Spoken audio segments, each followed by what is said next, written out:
25 सीटें रखी गई असेंबली में। 75 सीटें यहाँ थी और 25 पार के लिए थी, जिस इलाके को हम छोड़कर आए। पार का मतलब है हम पार के हैं, वो सीटें मेरे लिए थी, मेरी बिरादरी के लिए थी। लेकिन आज 75 वर्षों से कभी उन सीटों का मुझे लाभ नहीं मिला। यानी मैं ना अपने इलाके का विधायक चुन पाया, ना मेंबर पार्लियामेंट चुन पाया। और मैं समझता हूं कि अगर हमारी तबाही और बर्बादी का इतिहास लिखा गया, वो इसी कारण से लिखा गया क्योंकि हमारी नुमाइंदगी कभी विधानसभा में या पार्लियामेंट में नहीं थी। इस वजह से लिखा गया।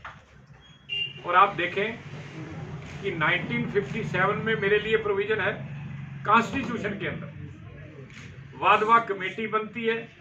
वादवा कमेटी कहती है कि आपने 24 सीटें जो फ्रीज की हुई हैं उनमें से 8 सीटें इन लोगों को दे दीजिए जो 12 लाख लोग जम्मू कश्मीर में रहते हैं और 5 लाख लोग जम्मू कश्मीर के बाहर अन्य राज्यों में रहते हैं। इनको 8 सीटें दे दीजिए। उसके बाद वोरा साहब आए, जो यहाँ गवर्नर रहे, NN वोरा।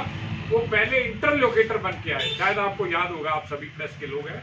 उनको हम कैंपों में ले गए और उन्होंने ये बात कही कि यहाँ इन लोगों का अगर उत्थान करना है, इनका वेलफेयर करना है, तो जरूरी है कि इनको पॉलिटिकली एम्पावर करना पड़ेगा, इनको सीटें देने पड़ेगी। उसके बाद दूसरा जो आया इंटरलोकेटर का ग्रुप, वो आया केसी पंत साहब का। केसी पंत भी इंटरलोकेटर बनकर आए, उन्होंने भी कहा इनको 8 सीटें मिलनी चाहिए। तीसरी बार MM अंसारी साहब आए, उनके साथ राधा कुमार थी, उनको भी हम कैंपों में ले गए, उन्होंने भी कहा कि इनको सीटें मिलनी चाहिए। फिर उसके बाद एक यूरोपियन डेलीगेशन आता है, उसने भी देखा कि इनकी फ्लाइट, इनकी तबाही, इनकी बर्बादी का कारण यही है कि इन लोगों को पॉलिटिकली एम्पावर नहीं किया जा रहा, इनको राजनीतिक तौर पर पॉलिटिकली इनको वंचित किया जा रहा है। इन्होंने उसको भी नजरअंदाज किया। फिर आप देखें कि जो पार्लियामेंट्री स्टैंडिंग कमेटी आई, जिसको वेंकैया नायडू हेड कर रहे थे।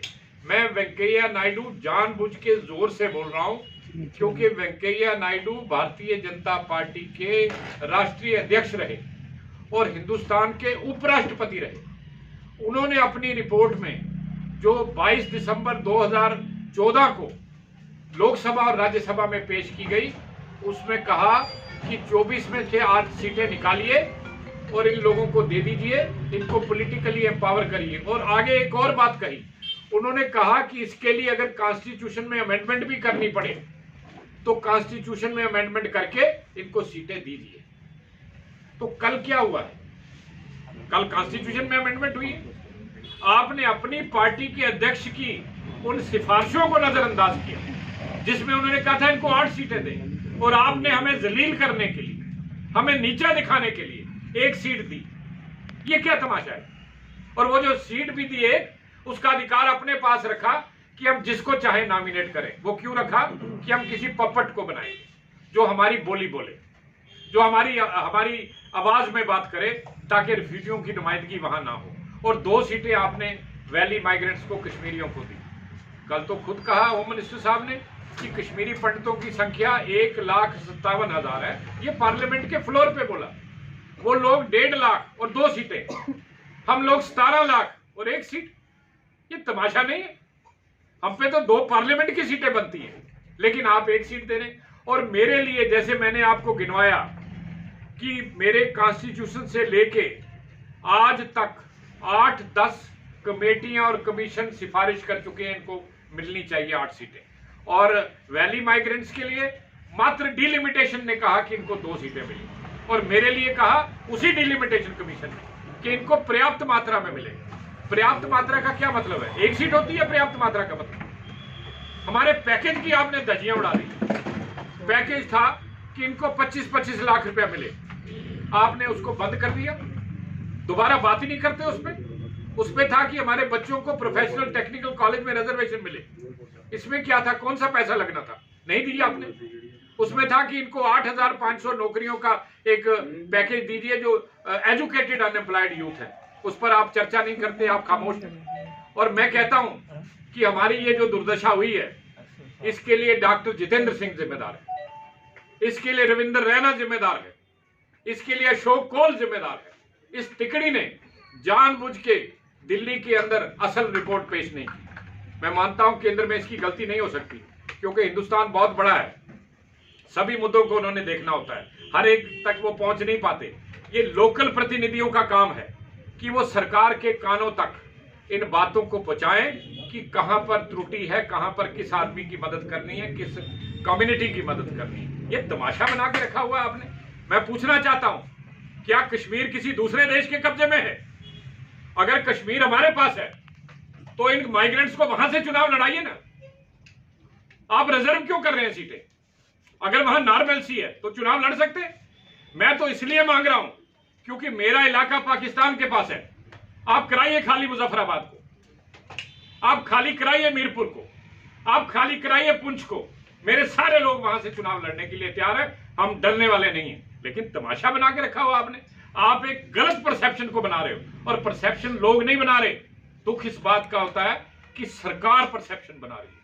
ये पहली बार हमने देखा है कि सरकार ऐसा नैरेटिव बना रही है जो बिल्कुल गलत है। और इसी वजह से देखिए फायदा क्या था, मैं आपको बता दूं। ये जो मिलिटेंसी है जम्मू कश्मीर के अंदर या पूरे हिंदुस्तान में, इसकी ट्रेनिंग कहां होती है? मेरे इलाकों में जहां से हम विस्थापित हैं। कैंप्स कहां पे हैं? पुंछ के अंदर, रावलाकोट के अंदर, मीरपुर के अंदर, कोटली के अंदर। वो दिन भूल जाते हैं। आपने कभी हमें नहीं किया। और सबसे देखें, एक धोखा और किया इन्होंने कल ही एक बिल लाया कि जितने भी पहाड़ी हैं उनको हम एसटी का स्टेटस देंगे। ये जितने लोग आप देख रहे हो, हम सब पहाड़ी कबीले के लोग हैं। हमारा ट्राइब पहाड़ी है, हमारा क्लैन पहाड़ी है, हमारी एथनिसिटी पहाड़ी है, लेकिन मुझे नहीं दे रहे। और मजेदार बात आप देखिए, मेरे जो लोग पुंछ रजौरी में रहते हैं उनको पहाड़ी दे दिया, लेकिन उन्हीं के रिश्तेदार, उन्हीं के भाई जो जम्मू में रहते हैं उनको कहते हैं जी पहाड़ी नहीं देंगे। अच्छा, पहाड़ी मिलेगा तो हमें एसटी मिलेगा। आपने एसटी से भी महरूम कर दिया, सीटें भी हमें जो हमें चाहिए थी नहीं दी, हमारा जो पैकेज था उसको भी आपने पूरी तरह से रोक लिया। एक तमाशा आपने इस देश के अंदर कर रखा है। और आप कहते हैं जी जम्मू कश्मीर की स्थितियां सुधर नहीं रही। सुधरेंगी कैसे? दर्द मेरे पैर में है, इलाज आप मेरे सिर का कर रहे हैं। तमाशा बना के रखा। जो लोग दुखी हैं, जिनको मदद की जरूरत है, जिनको सहायता करने की जरूरत है, उस तरफ तो आपका ध्यान नहीं है। आप कर क्या रहे हैं? जो लोग ठीक ठाक हैं, जिनको कोई बीमारी नहीं है, उनको इंजेक्शन भी, ताकत के अपना कैप्सूल भी, सारी चीजें दिए जा रहे हैं। ये नहीं चलेगा भाई साहब। हम लोग बहुत तंग आ गए हैं, बहुत दुखी हैं। अब हम लोग आने वाले लोकसभा चुनाव से पहले हम सरकार को आग्रह करते हैं कि सरकार हमारी इन मांगों पर ध्यान दे। हमें 8 सीटें हर हाल में असेंबली के अंदर चाहिए। मेरे लोगों को हमारा पूरा पैकेज जो 2014 में पास हुआ था वो चाहिए। तीसरी बात, हमें पहाड़ी स्टेटस चाहिए जिससे हमें एसटी मिले।